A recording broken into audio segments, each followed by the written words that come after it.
Bonjour et bienvenue dans Témoins, la mini-série qui se penche sur les figures de sainteté dans l'église catholique. Et aujourd'hui, comme vous pouvez le constater, c'est l'Irlande qui est à l'honneur parce que nous fêtons Saint Patrick. Alors penchons-nous sur cette grande figure de l'Irlande et de l'église pour mieux savoir ce qui a permis le rayonnement de la foi chrétienne dans cette île et dans toute la région.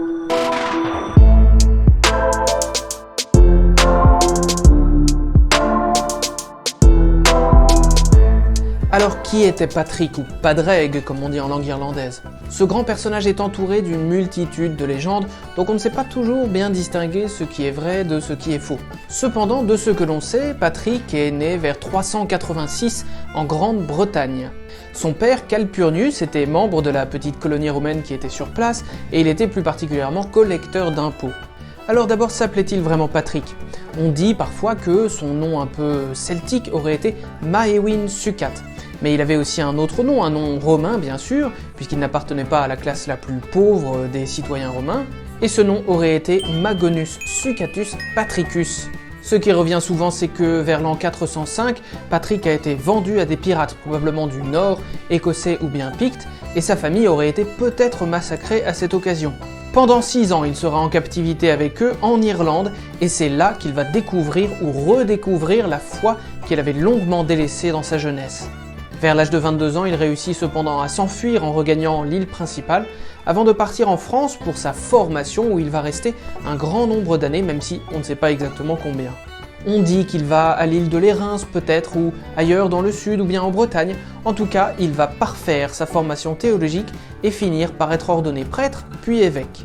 Pendant des années, une nouvelle obsession très sainte va grandir en lui, celle de convertir le peuple qu'il a asservi pendant tant d'années. En l'an 432 donc, à plus de 45 ans, Patrick est envoyé en Irlande par le pape Célestin pour poursuivre l'œuvre d'évangélisation initiée par son prédécesseur.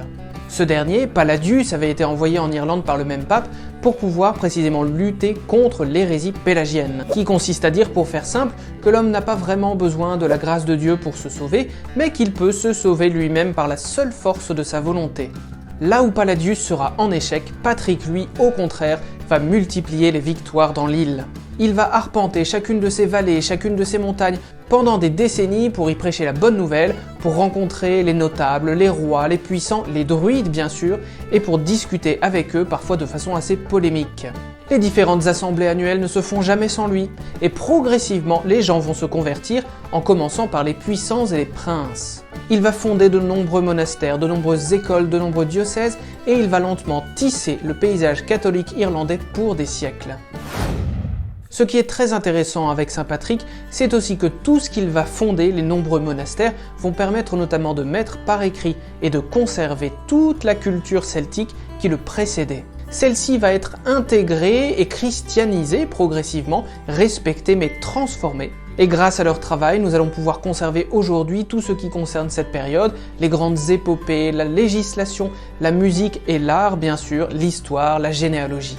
Et puis avec Saint Patrick bien sûr il y a la légende. C'est lors d'un sermon par exemple bien connu à Cashel Rock que Saint Patrick va sortir depuis le sol un petit trèfle à 3 feuilles pour tenter d'expliquer le mystère de la Sainte Trinité. Le Père, le Fils et le Saint-Esprit bien sûr. Le trèfle finira par devenir un symbole de l'Irlande qui se bat pour sa liberté. Il y a aussi la légende bien connue des serpents. À Croagh Patrick, qui est une grosse montagne, Patrick aurait pu la gravir justement avec les foules et y faire plonger à l'intérieur d'une crevasse tous les serpents et tous les reptiles de l'Irlande. Une image pour évoquer la disparition des anciens cultes païens et idolâtres. Patrick sait cependant se retirer et il meurt donc le 17 mars 461. À sa mort, l'Irlande est presque complètement christianisée, alors que pas un seul martyr n'est venu y verser son sang. Et grâce à lui, il y a eu une véritable conservation de tous les acquis qui ont précédé sa venue, mais qui ont été transformés progressivement pour pouvoir donner le meilleur d'eux-mêmes. Un parfait exemple d'inculturation. Ses propres paroles nous aident à comprendre la grande profondeur de l'amour de Dieu qui était la sienne. Que lui rendrai-je pour toute sa bonté envers moi ? Que puis-je dire ou que puis-je promettre à mon Seigneur, puisque toute mon aptitude vient de lui? Ma seule prière à Dieu est qu'il n'arrive jamais que je laisse son peuple qu'il a gagné pour lui au bout de la terre.